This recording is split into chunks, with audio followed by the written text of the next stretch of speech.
Spontaneity.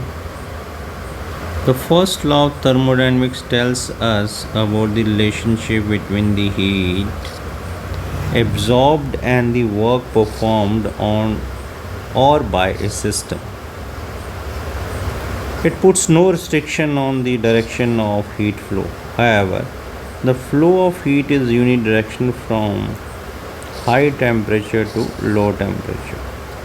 In fact, all naturally occurring processes, whether chemical or physical, will tend to proceed. In fact, all naturally occurring processes, whether chemical or physical, will tend to proceed spontaneously in one direction only. For example, a gas expanding to fill the available volume, burning carbon in oxygen, giving carbon dioxide, but heat will not flow from colder body to warmer body on its own. The gas in a container will not spontaneously contract into one corner, or carbon dioxide will not form carbon and dioxide spontaneously. These and many other spontaneously occurring changes show unidirectional change.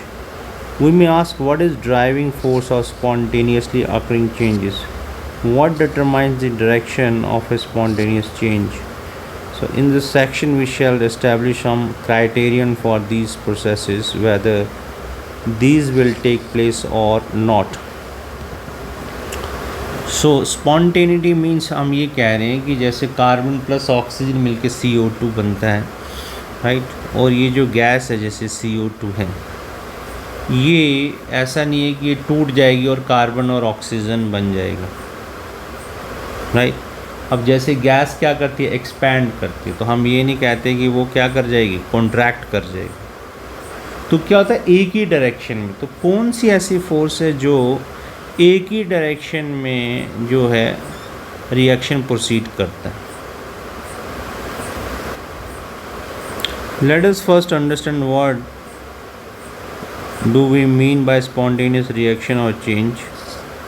You may think by your own common observation that spontaneous reaction is one which occurs immediately when contact is made between the reactants. Take the case of combination of hydrogen and oxygen. These gases may be mixed at room temperature and left for many years without observing any perceptible change. Although the reaction is taking place between them, it is an extremely slow rate. It is still called spontaneous reaction. So spontaneity means having the potential to proceed without the assistance of external agency. However, it does not tell about the rate of reaction or process. Another aspect of spontaneous reaction or process, as we see, is that these cannot reverse their direction on their own. So we may summarize it as follows. A spontaneous process is an irreversible process and may only be reversed by some external agency. So अब हम ये कह रहे हैं कि spontaneity है कि spontaneous process वो एक इरिवर्सिबल प्रोसेस, मीन्स एक डायरेक्शन में चलने वाला प्रोसेस है, और रिवर्स वो किया जा सकता है by some external agency, right. तो सेम कंडीशन पे वो एक ही डायरेक्शन में चलेगा। हाँ, अगर उसको रिवर्स करना है तो उसके लिए कंडीशन चेंज करनी होगी, means that is an external agency. तो first is decrease in enthalpy a criterion for spontaneity. अब हम इसको स्पॉन्टेनिटी के बारे में और थोड़ा लर्न करते हैं। So is decrease in enthalpy a criterion for spontaneity. तो कहता है कि जो एक डायरेक्शन में चल रहा है इसका बेस क्या, क्यों हो रहा है? तो क्या कहता है कि जो इंथैल्पी का डिक्रीज होना, क्या ये स्पॉन्टेनिटी का कारण है? So if we examine the phenomenon like flow of water downhill or fall of a stone onto the ground, we find that there is a net decrease in potential energy in the direction of change. So by analogy, we may be tempted to state that a chemical reaction is spontaneous in a given direction because decrease in energy has taken place as in the case of exothermic reactions. तो कहता है कि इसने क्या किया, एक कि stone नीचे ही क्यों गिरता है।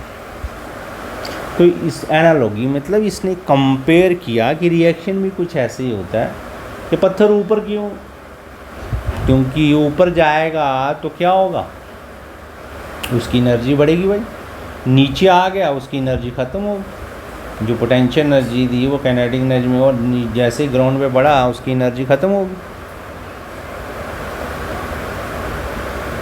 तो ऊपर से नीचे गिरने का कारण क्या होगा कि उसकी एनर्जी ख़त्म होनी है, उसकी एनर्जी ख़त्म होनी है। तो तभी ये कह रहा है कि इस decrease in enthalpy criteria for spontaneous, मतलब ऊपर से जो नीचे गिरा अपने आप, उसका कारण ये तो नहीं कि इसकी एनर्जी कम होनी।